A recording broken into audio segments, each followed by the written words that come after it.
ಭಾರತ ಇದು ಕಲೆಗಳ ಆಗರ, ಸಂಸ್ಕೃತಿಯ ಸಾಗರ. ಹೆಜ್ಜೆ ಹೆಜ್ಜೆಗೂ ವಿಭಿನ್ನತೆ, ವಿಶಿಷ್ಟತೆ ನಮ್ಮಲ್ಲಿ ಎದ್ದು ಕಾಣುತ್ತದೆ. ಈ ವಿಭಿನ್ನತೆಯಲ್ಲೊಂದು ಏಕತೆ ಇದೆ. ಈ ಏಕತೆಯ ಪ್ರತೀಕವೇ ಇಲ್ಲಿರುವ ವಿವಿಧ ಕಲೆಗಳು. ಕಲೆ ಎಂಬುದು ಎಲ್ಲರಿಗೂ ಒಲಿಯುವುದಿಲ್ಲ. ಕಲಾಮಾತೆ ಎಲ್ಲರನ್ನೂ ಅಪ್ಪಿಕೊಳ್ಳುವುದಿಲ್ಲ. ಆದರೆ ಆ ಕಲಾಮಾತೆ ಒಪ್ಪಿ ತನ್ನ ಮಡಿಲಿನಲ್ಲಿ ಹಾಕಿ ಮುದ್ದಿಸಿ ಪ್ರೀತಿಯಿಂದ ಬೆಳೆಸಿ ಆ ಕಲೆಯನ್ನೇ ವಿಶ್ವವ್ಯಾಪಿಯಾಗಿ ಹರಡುವಂತೆ ಮಾಡಲು ಶ್ರಮಿಸಿದವರು ನಮ್ಮ ಇಂದಿನ ಅತಿಥಿ. ಜಗವನ್ನು ಕಾಯುವ, ಶಿವನೇ ಮೆಚ್ಚಿದ, ಶಿವನೇ ಅಪ್ಪಿದ ಶ್ರೇಷ್ಠ ನೃತ್ಯ ಭರತನಾಟ್ಯದ ಗುರು ವಿದ್ವಾನ್ ಬಿ ದೀಪಕ್ ಕುಮಾರ್.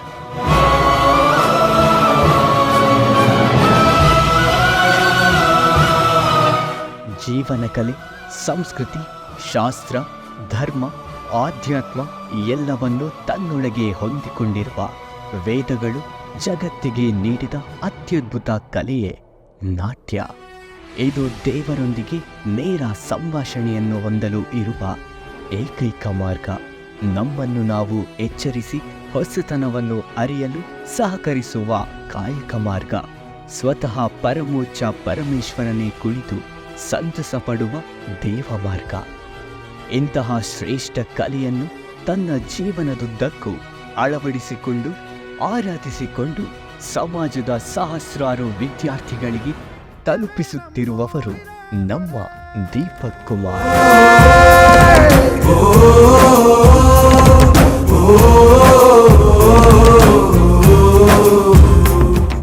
ಮೂಲತಃ ಪುತ್ತೂರಿನವರಾಗಿದ್ದರೂ ಹತ್ತೂರಿಗೆ ಚಿರಪರಿಚಿತರು. ಇವರ ಶಿಷ್ಯವೃಂದವಿಂದು ದೇಶದ ಮೂಲೆ ಮೂಲೆಗಳಲ್ಲಿದ್ದಾರೆ. ರಾಷ್ಟ್ರದ ಮೂಲೆ ಮೂಲೆಗಳಿಂದಲೂ ಇವರಿಂದ ವಿದ್ಯೆ ಕಲಿಯಲು ಹುಡುಕಿಕೊಂಡು ಬರುತ್ತಾರೆ. ಅಂದಹಾಗೆ ದೀಪಕ್ರವರ ಶಿಷ್ಯಂದಿರ ಸಂಖ್ಯೆ 100 ಅಥವಾ 1000ಗಳಲ್ಲಿಲ್ಲ. ಬದಲಾಗಿ ಇಂದು 10,000ಕ್ಕೂ ಮಿಕ್ಕಿದ ಶಿಷ್ಯರಿಗೆ ನಾಟ್ಯವನ್ನು ಬೋಧಿಸಿ ಸಂಸ್ಕೃತಿಯನ್ನು ಹಂಚುವಲ್ಲಿ ಮುಂಚೂಣಿಯಲ್ಲಿ ನಿಂತಿದ್ದಾರೆ. 1987ರಲ್ಲಿ ಭರತನಾಟ್ಯಕ್ಕೆ ಪಾದಾರ್ಪಣೆ ಮಾಡಿದ ದೀಪಕ್ ಇಂದು ಶ್ರೀ ಮೂಕಾಂಬಿಕಾ ಸಾಂಸ್ಕೃತಿಕ ಸಂಸ್ಥೆಯನ್ನು ಕಟ್ಟಿ ನಡೆಸುತ್ತಿದ್ದಾರೆ. ಸ್ಪಷ್ಟ ಗುರಿ, ಶ್ರೇಷ್ಠ ಗುರು ಇವೆರಡರ ಸಮ್ಮಿಲನವಾದರೆ ಮಾತ್ರ ಒಬ್ಬ ವ್ಯಕ್ತಿ ಜೀವನದಲ್ಲಿ ಸಾಧನೆಯ ಶಿಖರವನ್ನೇರಲು ಸಾಧ್ಯ. ಇವರ ಕಲಾ ಸೇವೆಗೆ ಇವರನ್ನರಿಸಿ ಬಂದ ಪ್ರಶಸ್ತಿಗಳು ಒಂದೆರಡಲ್ಲ. 1998ರಲ್ಲಿ ಪ್ರತಿಭಾ ದೀಪ ಪ್ರಶಸ್ತಿ, ರಂಗಸುರಭಿ ಪ್ರಶಸ್ತಿ, outstanding young success award, Shri Krishnanugraha ಮಠ ಗೌರವಾರ್ಪಣೆ, ಆರ್ಯಭಟ ಪ್ರಶಸ್ತಿ, ರಾಜ್ಕುಮಾರ್ ಅವಾರ್ಡ್, ವಿಶ್ವಕರ್ಮ ಪ್ರಶಸ್ತಿ, ಕಲಾರತ್ನ ಪ್ರಶಸ್ತಿ, ಹೀಗೆ ಹೇಳುತ್ತಾ ಹೋದರೆ ಪಟ್ಟಿ ಬೆಳೆಯುತ್ತಾ ಹೋಗುತ್ತದೆ. ಆಫ್ರಿಕಾ ದೇಶದಲ್ಲಿ ಅಂತಾರಾಷ್ಟ್ರೀಯ ರಾಯಭಾರಿಗಳ ಮುಂದೆ ಕಾರ್ಯಕ್ರಮವನ್ನು ನೀಡಿದ್ದಾರೆ. ಇದಲ್ಲದೆ ದುಬೈನಲ್ಲೂ ಕಾರ್ಯಕ್ರಮವನ್ನು ನೀಡಿದ್ದಾರೆ.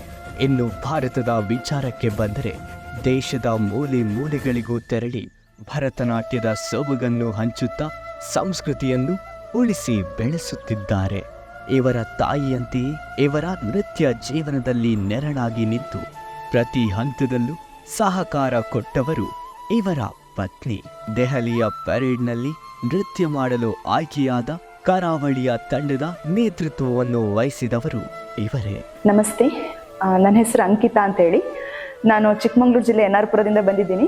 ಈ ವರ್ಷ ವಿದ್ವತ್ ಅಂತಿಮವನ್ನು ಮಾಡ್ತಾ ಇದ್ದೀನಿ. ನಾನು ನಮ್ಮ ಗುರುಗಳಾದ ದೀಪಕ್ ಸರ್, ಪ್ರೀತಿಕಲಾ ಮ್ಯಾಮ್ ಮತ್ತು ಗಿರಿ ಸರ್ ಜೊತೆ. ನಂಗೆ ತುಂಬ ಸಂತೋಷ ಇದೆ ನಾನು ಅವರ ಶಿಷ್ಯ ಅಂತ ಹೇಳಿಕೊಡ್ಲಿಕ್ಕೆ, ಮತ್ತು ಹೆಮ್ಮೆ ಕೂಡ ಇದೆ.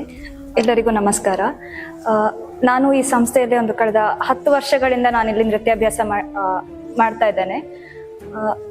ಈ ಸಂಸ್ಥೆಯಲ್ಲಿ ನಾವು ನೃತ್ಯ ಹೇಗೆ ಕಲಿತೇವೆ ಅಂತ ಈಗಾಗಲೇ ಹೇಳಿದ್ದಾರೆ. ಅದೇ ರೀತಿ ನೃತ್ಯ ಮಾತ್ರ ಅಲ್ಲ, ನಾವು ಅದಕ್ಕಿಂತ ಹೆಚ್ಚಾಗಿ ಒಂದು ಸಮಾಜದಲ್ಲಿ ಹೇಗೆ ಬದುಕಬೇಕು ಅಂತ ಹೇಳೋದನ್ನು ಕೂಡ ನಮಗೆ ಸರ್ ಇದು ಹೇಳಿಕೊಳ್ತಾರೆ. ಒಂದು ಹೇಳ್ಬೇಕಂದ್ರೆ ಈ ನೃತ್ಯದಿಂದ ನಮಗೆ ಗೊತ್ತಿಲ್ಲದಂತಹ ಹಲವಾರು ವಿಷಯಗಳನ್ನು ನಾವು ಕಲಿತಾ ಇದ್ದೇವೆ. ನನಗೆ ನೃತ್ಯ ಮಾಡೋದಂದ್ರೆ ತುಂಬಾ ಖುಷಿ ಆಗ್ತದೆ, ಹಾಗೂ ನೃತ್ಯದಲ್ಲಿ ದೊಡ್ಡ ಕಲಾವಿದೆ ಆಗಬೇಕೆಂಬ ಆಸೆ ಉಂಟು. ನಮ್ಮ ಸಂಸ್ಥೆಯಲ್ಲಿ ಖಾಲಿ ನೃತ್ಯ ಮಾತ್ರ ಅಲ್ಲ, ಸಾಮಾಜಿಕ ಕಳಕಳಿಗೆ ಸಹ ಸರಿಗೆ ತುಂಬ ಪ್ರಾಣಿ ಪ್ರೀತಿ, ಪರಿಸರದ ಮೇಲೆ ಪ್ರೀತಿಗಳು. ಅವರ ಶಿಷ್ಯ ಆಗಿರುವುದು ನನ್ನ ಒಂದು ಪೂರ್ವಜನ್ಮದ ಒಂದು ಪುಣ್ಯ. 10,000ಕ್ಕೂ ಅಧಿಕ ಶಿಷ್ಯವೃಂದವೊಂದನ್ನು ಹೊಂದಿದ ಕಲಾಮಾತೆಯ ಶ್ರೇಷ್ಠ ಪುತ್ರ ದೀಪಕ್ ಇವರನ್ನು ಇಂದಿನ ಕಾರ್ಯಕ್ರಮದ ಮುಖ್ಯ ಅತಿಥಿಯಾಗಿ ನೋಡಲು ವಿವೇಕಾನಂದ ಕಾಲೇಜು ಹೆಮ್ಮೆ ಪಡುತ್ತಿದೆ.